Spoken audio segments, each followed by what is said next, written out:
नमस्कार दोस्तों, आप सभी का स्वागत है हमारे YouTube channel Sanskrit Hindi solution SHS BHU पर।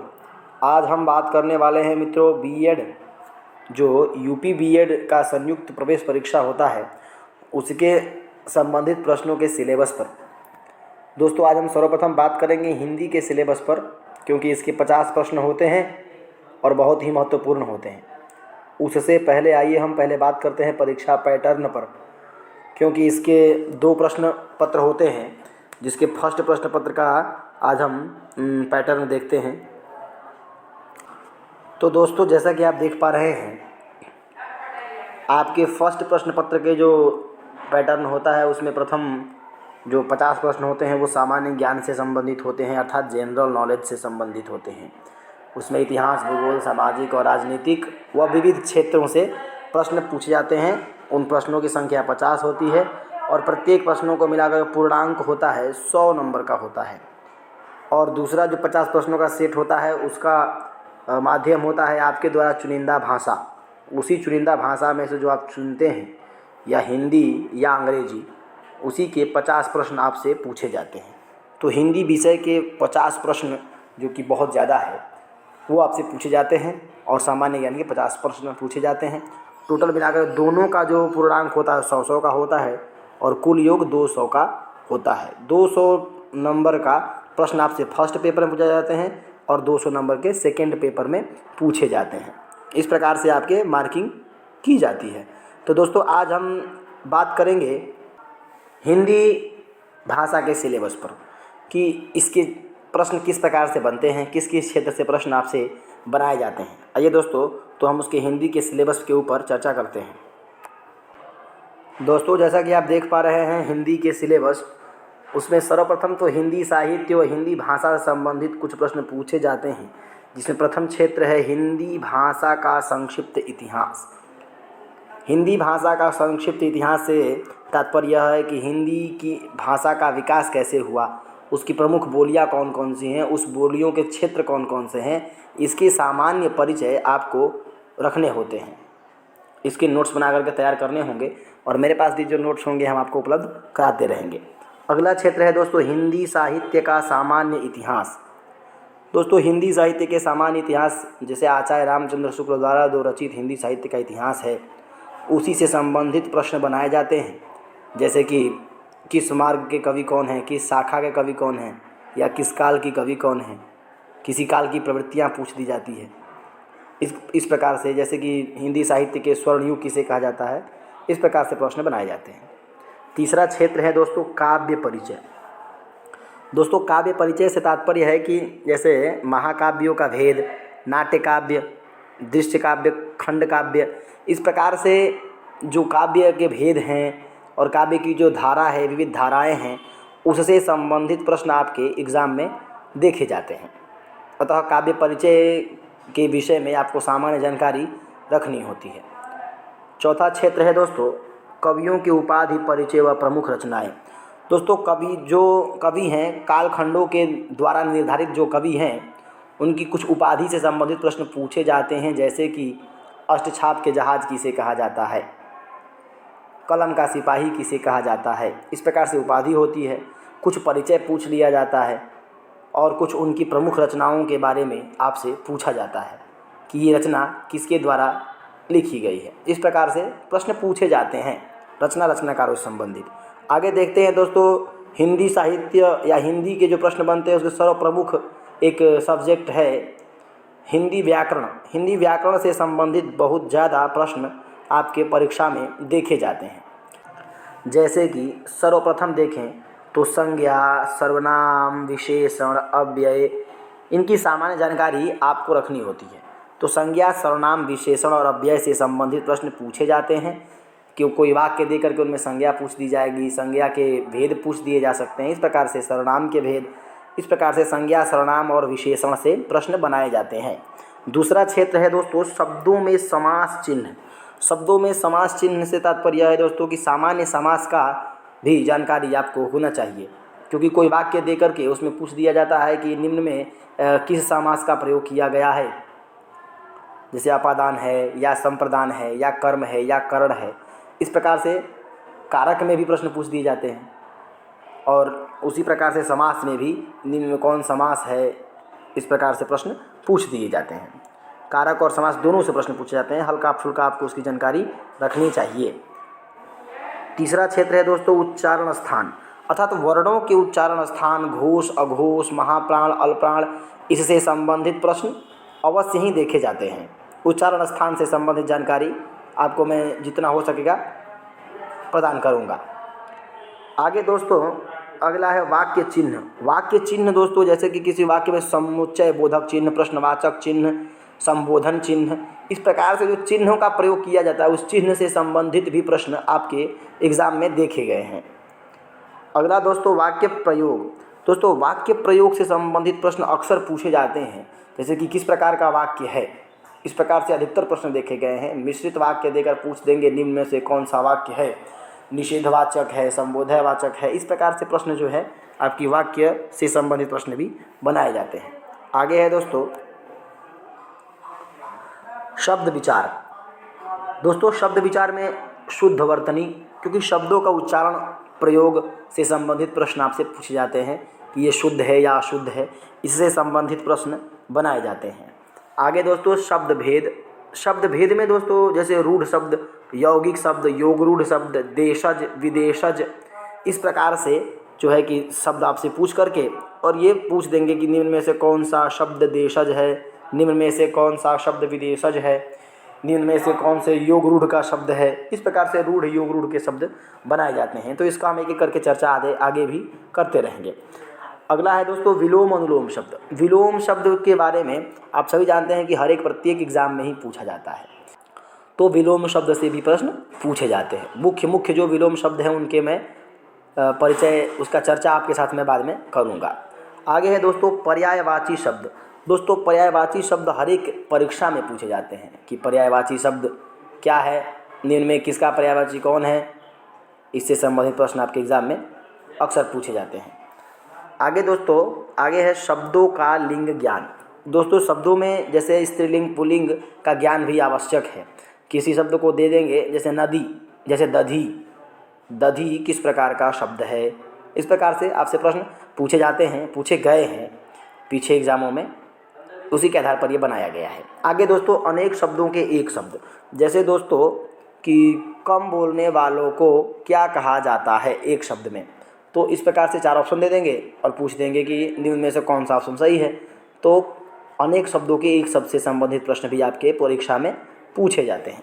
आगे है दोस्तों आगे है मुहावरा व लोकोक्तियाँ। मुहावरा व लोकोक्तियों से संबंधित प्रश्न आपके एग्जाम में पूछे जाते हैं। जो महत्वपूर्ण मुहावरे और लोकोक्तियाँ होंगे उसके मैं वीडियो आपको प्रोवाइड करा दूंगा। आगे दोस्तों है रस छंद अलंकार का सामान्य परिचय। दोस्तों यूपी बीएड के एग्ज़ाम का स्तर थोड़ा सा हाई होता है क्योंकि प्रश्नों की संख्या ज़्यादा होती है, तो उसमें रस छंद अलंकार के सामान्य परिचय से संबंधित प्रश्न भी पूछ देते हैं। जैसे कि रसों के स्थायी भाव से पूछ देंगे, अनुभाव से संबंधित पूछ देंगे, छंद पूछ देंगे, किसी चौपाई का छंद पूछ देंगे, किसी चौपाई को देकर के उसमें अलंकार पूछ सकते हैं। इस प्रकार से प्रश्न आपसे पूछे जाते हैं। रस छंद अलंकार के सामान्य परिचय पर हम आगे चर्चा करेंगे। तो दोस्तों ये था आपका सिलेबस। आगे हम इससे संबंधित कुछ प्रश्नों को देखते हैं जो पीछे के एग्जामों में पूछे गए हैं और स्मृति के आधार पर बनाए गए हैं। आइए दोस्तों आगे हम उन प्रश्नों को देखते हैं। तो दोस्तों जैसा कि आप देख पा रहे हैं कुछ प्रश्न हैं। इसमें प्रथम प्रश्न है त थ द ध का उच्चारण स्थान क्या है। त थ द ध का उच्चारण स्थान पूछा गया है आपसे। इसमें प्रथम ऑप्शन है तालव्य, द्वितीय है मूर्धन्य और तृतीय है दंत्य और चतुर्थ है नासिक। तो दोस्तों इसमें से कौन सा उत्तर सही होगा आप अपना चयन कर लें। तो इसमें सही है दोस्तों दंत्य। त थ द ध का उच्चारण स्थान दंत्य से होता है। अगला प्रश्न है दोस्तों निम्नलिखित में से कौन सा शब्द अली का पर्याय नहीं है। अली शब्द का पर्यायवाची शब्द नहीं है, यह प्रश्न आपसे पूछा गया एग्जाम में। दोस्तों सर्वप्रथम आपको ये ध्यान देना होता है, नहीं है या है, इस प्रकार से प्रश्न अक्सर बनाए जाते हैं, तो ये ध्यान जरूर दीजिएगा। प्रथम ऑप्शन है भौरा, द्वितीय है भ्रमर, तृतीय है द्विरेफ, चतुर्थ है मरकट। तो दोस्तों इनमें से आपका ऑप्शन क्या होगा सही, मरकट सही होगा दोस्तों। मरकट जो है कि अली शब्द का पर्यायवाची शब्द नहीं है। ठीक है दोस्तों, बाकी तीनों शब्द हैं। आगे तीसरा प्रश्न है दोस्तों, स्फूर्ति शब्द का तद्भव क्या है? स्फूर्ति शब्द का तद्भव शब्द क्या है? दोस्तों आपके ऑप्शन है स्फीति, फुतीति, फूर्ति, सुफीत। 4 ऑप्शन दिए हैं दोस्तों, थोड़ा ऑप्शन अजब है, पर इसमें जो सही ऑप्शन है वो आप चुन सकते हैं, वो है फूर्ति। ठीक है दोस्तों, तीसरा वाला ऑप्शन सही है कि स्फूर्ति शब्द का तद्भव शब्द फूर्ति है। ठीक है दोस्तों, स्फूर्ति एक तत्सम शब्द है। आगे देखते हैं दोस्तों, चतुर्थ प्रश्न है दोस्तों, अनुपस्थित शब्द में किस उपसर्ग का प्रयोग हुआ है? अनुपस्थित शब्द में किस उपसर्ग का प्रयोग हुआ है? पहला है अनु, दूसरा है अन, तीसरा है अ, चौथा है अनु। तो दोस्तों इसमें कौन सा उपसर्ग का प्रयोग हुआ है? अनु उपसर्ग का प्रयोग हुआ है, अनु। ठीक है दोस्तों, इसमें कौन सा उपसर्ग प्रयोग किया गया है? तो अनु। ठीक है, आगे देखते हैं दोस्तों, 5वां प्रश्न है, सम उपसर्ग से निर्मित शब्द है। 5वां प्रश्न आपका है, सम उपसर्ग से निर्मित शब्द है। उसमें ऑप्शन है पहला संयोग, दूसरा संविधान, तीसरा संस्कृत और चौथा ये सभी। तो दोस्तों सम उपसर्ग से संबंधित, जैसा कि आपको पता है कि उपसर्ग शब्दों के पूर्व में लगाए जाते हैं, तो इन सभी शब्दों के पूर्व में सम उपसर्ग लगाए गए हैं, अतः इसका ऑप्शन क्या सही होगा? ये सभी सही हैं। ठीक है दोस्तों, 6ठा प्रश्न है आपके सामने, हाथ में लेकर चलाया जाने वाले हथियार के लिए उपयुक्त शब्द है। हाथ में लेकर चलाया जाने वाला हथियार क्या कहलाता है? इससे संबंधित प्रश्न पूछा गया है आपसे। इसका प्रथम ऑप्शन है अस्त्र, द्वितीय है शस्त्र, तृतीय है गांडीव और चतुर्थ है धनुष। तो दोस्तों चारों ऑप्शनों में इसका सही ऑप्शन कौन सा होगा? अस्त्र। ठीक है दोस्तों, अस्त्र जो है कि हाथ में लेकर चलाया जाने वाले हथियार को अस्त्र कहते हैं। ठीक है दोस्तों, आगे देखते हैं, 7वां नंबर प्रश्न है, कम बोलने वाले के लिए एक शब्द क्या होगा? एक शब्दों के अनेक शब्द से बनाए गए हैं, कम बोलने वालों के लिए एक शब्द क्या होगा? आपके ऑप्शन हैं मितभाषी, वाचाल, चपल और मुक। इन चारों ऑप्शनों में सही ऑप्शन कौन सा है दोस्तों? तो सही ऑप्शन है मितभाषी। कम बोलने वाले को क्या कहते हैं? मितभाषी कहते हैं। अगला प्रश्न है दोस्तों, 8वां नंबर प्रश्न है, मुट्ठी गर्म करना मुहावरे का अर्थ है। मुट्ठी गर्म करना मुहावरे का अर्थ क्या होगा? तो दोस्तों इसका पहला ऑप्शन है आग तापना, दूसरा है घूस देना, तीसरा है मुक्का लगाना और चौथा है धाक जमाना। तो दोस्तों चारों ऑप्शनों में कौन सा सही ऑप्शन होगा? घूस देना। घूस देना जो दोस्तों उसको कहते हैं मुट्ठी गर्म करना। ठीक है दोस्तों, अगला प्रश्न है आपके सामने, परीक्षा में चोरी मत करो कैसा वाक्य है? दोस्तों ये वाक्य के प्रयोग से संबंधित प्रश्न पूछा गया है। परीक्षा में चोरी मत करो, यह कैसा वाक्य है? ऑप्शन है आपके निषेधवाचक, प्रश्नबोधक, अनुरोधवाचक या अवधारणाबोधक। इन चारों ऑप्शनों में सही ऑप्शन कौन सा होगा दोस्तों? इसमें सही ऑप्शन है निषेधवाचक, क्योंकि इसमें मना किया गया है, निषेध किया गया है कि परीक्षा में चोरी मत करो। तो दोस्तों इसका सही ऑप्शन कौन सा होगा? निषेधवाचक होगा। ठीक है दोस्तों, तो इस प्रकार से आपके 9 प्रश्न थे। 10वां प्रश्न को देखते हैं। 10वां नंबर प्रश्न है दोस्तों, निम्न में से कौन सा शब्द शुद्ध है? शुद्ध वर्तनी से ये प्रश्न पूछा गया है, निम्न में से कौन सा शब्द शुद्ध है? तो इसका ऑप्शन है, देख लीजिए, पहला ऑप्शन है वाहिनी, दूसरा ऑप्शन है वाहनी, तीसरा ऑप्शन है वहिनी और चौथा ऑप्शन है वाहिनी। तो दोस्तों इसमें से शुद्ध ऑप्शन कौन सा होगा? वाहिनी। वाहिनी जो है प्रथम ऑप्शन सही है इसका। इस प्रकार से 11वां नंबर प्रश्न पे चलते हैं कि वीर रस का स्थायी भाव है। निम्न में से वीर रस का स्थायी भाव क्या है? तो दोस्तों आपके ऑप्शन है पहला भय, दूसरा शोक, तीसरा निर्वेद और चौथा उत्साह। ठीक है दोस्तों, तो ये चारों ऑप्शनों में से कौन सा ऑप्शन सही होगा? इसमें सही है क्या? चौथा नंबर, उत्साह। अगला प्रश्न है दोस्तों, अंधेर नगरी किसकी रचना है?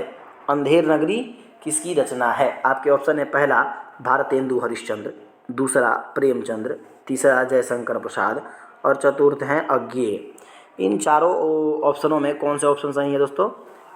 भारतेंदु हरिश्चंद्र। अंधेर नगरी भारतेंदु हरिश्चंद्र द्वारा रचित है। अगला प्रश्न देखते हैं दोस्तों, आगे है दोस्तों, गाह प्रत्यय के प्रयोग से निर्मित शब्द नहीं है।